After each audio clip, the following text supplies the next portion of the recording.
बंधुगण आज अर्थात 18 एप्रिल 2024 गुरुवार एवं आज हेउछि पवित्र सुदशा व्रत। तेबे आजिर एही वीडियो माध्यम आमे जानिबा जे पवित्र सुदशा व्रत काहेकि पालन करा जाए, एहार शुभ समय केबे रहिअछि। एही वर्ष नवविवाहित महिला माने व्रत करिवे ना नाही एवं 10 अंक सहित एही व्रतर कौन सामंजस्य रहिअछि, एथि सहित विवाहित नारी मानक पई एही व्रतर कौन महत्व रही।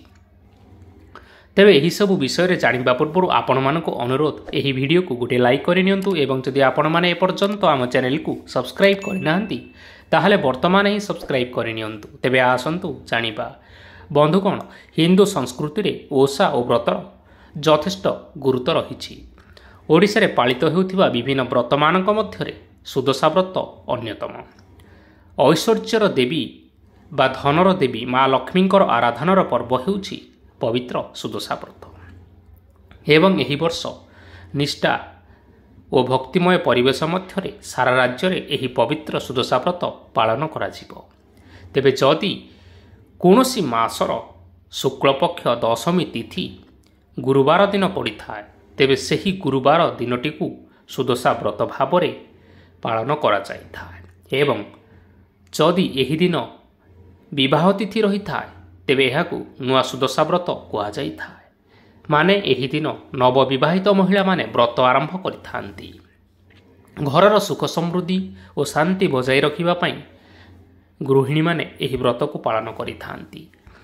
तेबे एबे आसंतु जानिबा एही वर्ष सुदशा व्रत केउं दिन पड़ुअछि एवं एहार शुभ समय विषय रे। एहा परे नुआ सुदशा व्रत पड़ुछि ना नाही, अर्थात नवविवाहित नारी माने एही वर्ष व्रत आरंभ करिवे ना नाही।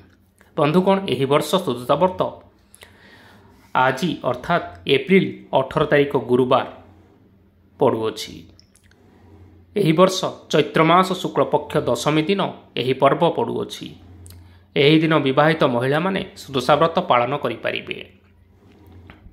सुदशा व्रतर शुभ समय रहिअछि आज अर्थात गुरुवार सकाळ 7:08 रु दिन 3:29 पर्यंत रहुछि। एही समय रे आपण माने व्रतर पूजा विधि पालन करि परिबे।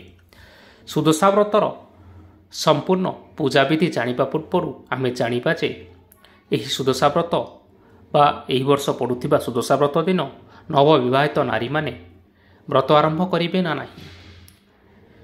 सुदशा व्रत हेउछि नारी मानकर व्रत, तेणु जो नारी माने प्रथम करी व्रत करिबा पई चाहुछंती बा विवाह रे परे व्रत करिबा पई चाहुछंती सेमाने एही दिनटी को बाछि परिबे नाही, कारण एही वर्ष सुदशा व्रत नुआ सुदशा व्रत भाव रे पड़ु नाही। कारण एही वर्ष शुक्लपक्ष दशमी तिथि गुरुवार दिन विवाह तिथि नाही, तेणु करी नवविवाहित महिला माने एही वर्ष नुआ व्रत आरंभ करि परिबे नाही।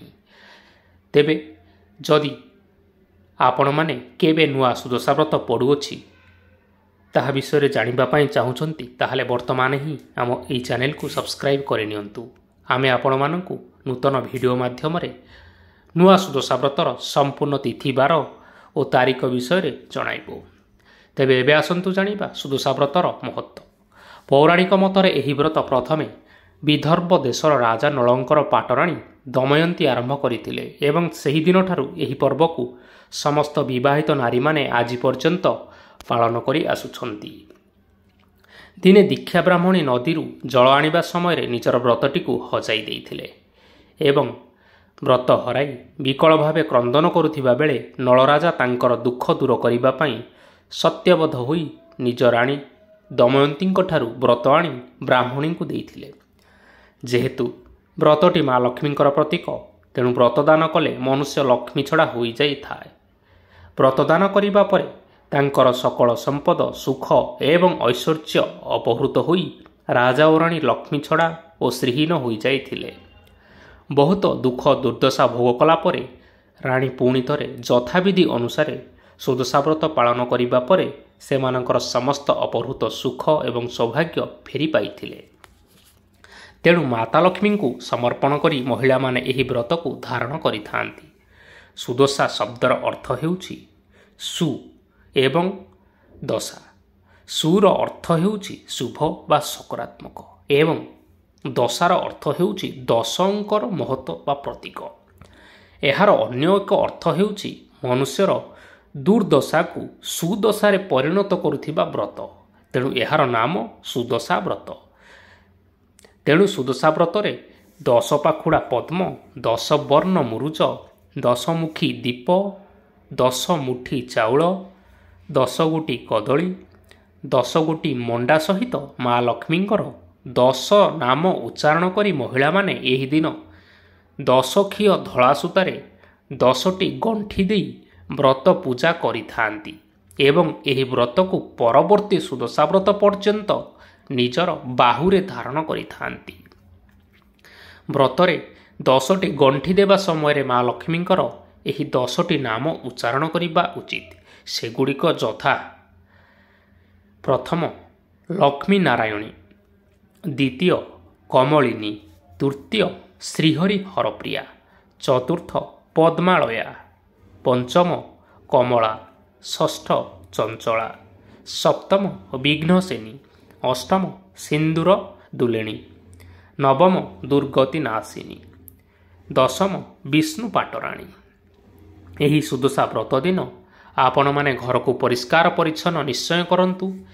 ଏହା ବ୍ୟତୀତ ଘରକୁ ଭୁଲରେ ମଧ୍ୟ ଅନ୍ଧାର କରି ରଖନ୍ତୁ ନାହିଁ। ଏହି ଦିନରେ ଆପଣ ସୂର୍ଯ୍ୟୋଦୟ ପୂର୍ବରୁ ଶେଷ ତ୍ୟାଗ ନିଶ୍ଚୟ କରନ୍ତୁ ଏବଂ ଏହାପରେ ସ୍ନାନ ଆଦି କାର୍ଯ୍ୟ ସମ୍ପନ୍ନ କରିନିଅନ୍ତୁ। ସୁଦଶା ବ୍ରତ ପୂଜାରେ ମା ଲକ୍ଷ୍ମୀଙ୍କ ପାଖରେ 3ଟି ବେଳାର ଭୋଗ ଲଗାଯାଇଥାଏ, ଯଥା: ପ୍ରଭାତ କାଳରେ 10 ପ୍ରକାରର ଫଳ ଓ 10ଟି ଛେନାର ଭୋଗ ଲଗାଯାଇଥାଏ, ମଧ୍ୟାହ୍ନ କାଳରେ 10ଟି ମଣ୍ଡା ପିଠା ଓ ସନ୍ଧ୍ୟା ସମୟରେ 10ଟି ଛେନାପଣାର ଭୋଗ ଲଗାଯାଇଥାଏ। ହେଲେ ବନ୍ଧୁଗଣ, ଏହି କଥାର ଧ୍ୟାନ ନିଶ୍ଚିନ୍ତ ରଖିବେ ଯେ ମା ଲକ୍ଷ୍ମୀଙ୍କ ପାଖରେ ଯେଉଁ ସବୁ ଭୋଗକୁ ଲଗାଇବେ ସେହି ଭୋଗକୁ ନିଜ ପରିବାର ଲୋକଙ୍କ ଛଡ଼ା ଅନ୍ୟ କୌଣସି ଲୋକଙ୍କୁ ବାଣ୍ଟିବେ ନାହିଁ, ନଚେତ ଆପଣ ଲକ୍ଷ୍ମୀ ଛଡ଼ା ହୋଇଯିବେ। ସୁଦଶା ବ୍ରତର ପୂଜା ବ୍ରହ୍ମ ମୁହୂର୍ତ୍ତରେ ଆରମ୍ଭ କରିବା ଅତ୍ୟନ୍ତ ଶୁଭ ହୋଇଥାଏ, କାରଣ ଏହାର ମାନ୍ୟତା ରହିଛି ଯେ ସେହି ସମୟରେ ମା ଲକ୍ଷ୍ମୀ ମନ୍ଦିରରୁ ବାହାରି ନିଜର ଭକ୍ତମାନଙ୍କ ଘରକୁ ବୁଲିବା ପାଇଁ ଆସିଥାନ୍ତି। ତେଣୁ ସୂର୍ଯ୍ୟୋଦୟ ହେବା ପୂର୍ବରୁ ଆପଣମାନେ ଶେଷ ତ୍ୟାଗ କରି ହଳଦୀ ଲଗାଇ ନିଶ୍ଚୟ ସ୍ନାନ କରିବା ଉଚିତ ଓ ଧଳା, ନାଲି ରଙ୍ଗ ବା ହଳଦୀ ରଙ୍ଗର ଶାଢ଼ୀ ପିନ୍ଧି ସୁଦଶା ବ୍ରତ ପୂଜାକୁ ଆରମ୍ଭ କରିପାରିବେ। ଏହା ସହିତ ମଥାରେ ସିନ୍ଦୁର ଓ ପାଦରେ ଅଳତା ଲଗାଇବା ପାଇଁ କେବେ ବି ଭୁଲିବେ ନାହିଁ। ତେଣୁ ଘରର ମହିଳାମାନେ ଘରର ସୁଖ, ସମୃଦ୍ଧି ଓ ଶାନ୍ତି ବଜାୟ ରଖିବା ପାଇଁ ଏହି ବ୍ରତକୁ ବହୁତ ନିଷ୍ଠାର ସହିତ କରିବା ଆବଶ୍ୟକ। ବ୍ରତ ପୂଜା କରିସାରିବା ପରେ ଉଷୁନା ଚାଉଳର ଭାତ, ପିଆଜ, ରସୁଣ, ମସୁର ଡାଲି ଏବଂ ଆମିଷ ଭୋଜନ କରିବା ସମ୍ପୂର୍ଣ୍ଣ ଭାବରେ ନିଷେଧ ଅଟେ। ଏହି ଦିନ କଳା ରଙ୍ଗର ବସ୍ତ୍ର ବା ଲୁଗା ପିନ୍ଧିବେ ନାହିଁ। ତେବେ ବନ୍ଧୁଗଣ, ଏହା ଥିଲା ସୁଦଶା ବ୍ରତର ଶୁଭ ସମୟ, ପୂଜାବିଧି ଏବଂ ମହତ୍ଵ ବିଷୟରେ। ଆଶା କରୁଛୁ ଆପଣମାନଙ୍କୁ ଏହି ଭିଡ଼ିଓଟି ନିଶ୍ଚୟ ପସନ୍ଦ ଆସିଥିବ। ପସନ୍ଦ ଆସିଥିଲେ ଏହି ଭିଡ଼ିଓକୁ ଲାଇକ୍ କରିବା ସହିତ ଆପଣଙ୍କ ପ୍ରିୟଜନମାନଙ୍କ ସହିତ ସେୟାର କରିନିଅନ୍ତୁ। ଧନ୍ୟବାଦ।